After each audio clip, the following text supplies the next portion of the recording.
Page 60. Note, William's training to think backward included, with great practice early on, learning to write backward with either hand and to talk backward. When it came time to create backmasking, he took to it naturally, with an unusual ability to anticipate what sound a reversed word might produce. As a child, he could swiftly walk backward, but never mastered running backward. William also noticed what a word spelled backward might mean, such as ram and ma. For a subconscious suggestion, or to bring focus to one, he might reverse the word order, or say the opposite of something, as with masonry, which jealously conceals its secrets, and intentionally leads interpreters astray. Counterclues sometimes accompany real ones. Here is an example of a false clue to cause confusion.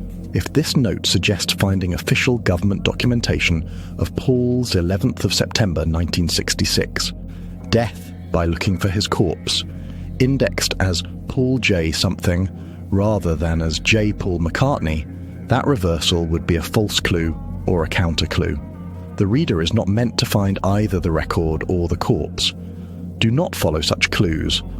Juxtaposing every riddle, venture into subtleties. Confused? That's okay. Sometimes clues draw people in too close to home. In a Mike Williams video, Stephen Forber discusses standing stones, menhirs. They marked places for rituals, including druid human sacrifices, and burials. Stephen points out that if the stone shown on one of Williams' album covers is, as it says, Paul McCartney's standing stone, then it may mark a location of Paul's remains, or part of them. In a subsequent video, John and Gillian Lennox visit the farm in person. Others have also poked around. Whether the title is a dead giveaway or a false clue, it would be best to not make pilgrimages. Page 61. Note: William created backmasking, mostly to say that Paul is dead. John and George also concealed PID messages.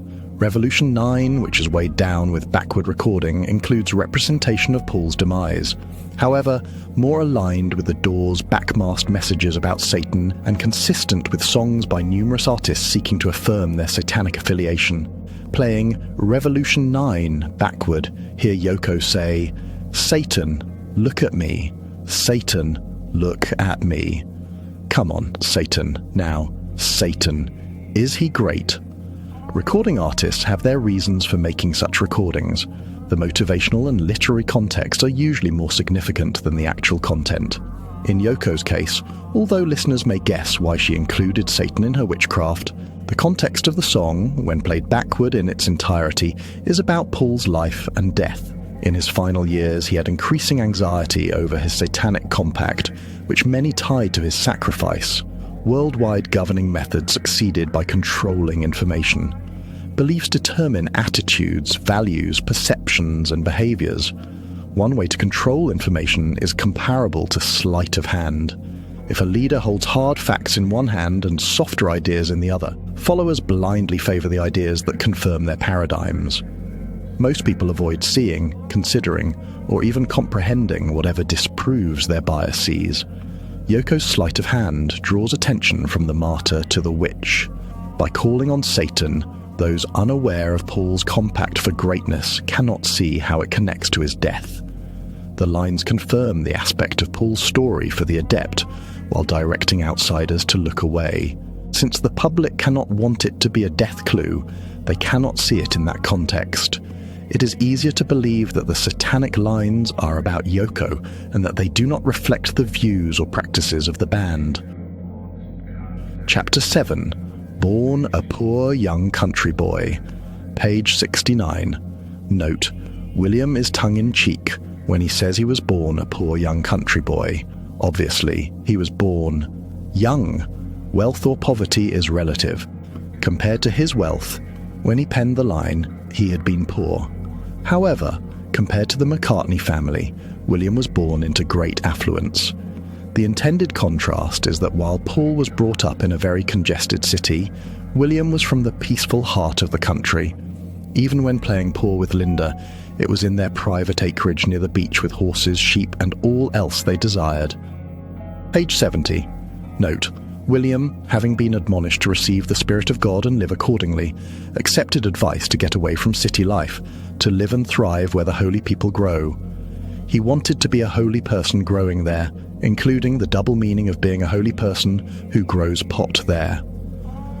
3 months before Paul crossed over, Brian Epstein followed orders to pressure Paul to purchase High Park Farm in Campbelltown, near the Mool of Kintyre, Scotland, as a tax shelter.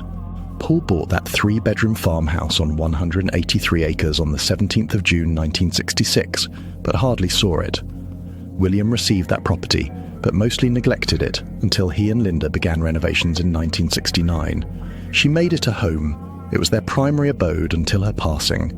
To reduce the number of sightseers, they also purchased nearby Low Park Farm. Now, in Linda's absence, William rarely goes there. When William sang of Penny Lane, it sounded as if it should be a street of significance in some quaint village. To those who knew that obscure street in the congested city of Liverpool, the song felt inauthentic. By contrast, Wings Mull of Kintyre was very well received in the UK, being the first single to sell over 2 million copies there.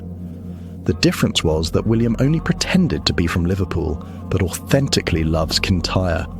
Whether in the city or in the meadow in the heart of the country, he reminds us to smell, inhale, the grass. Grass also cooks well. Grind the dried bud to a powder, simmer in butter with seasoning, and add it to sauces or desserts. And now back to your regularly scheduled program.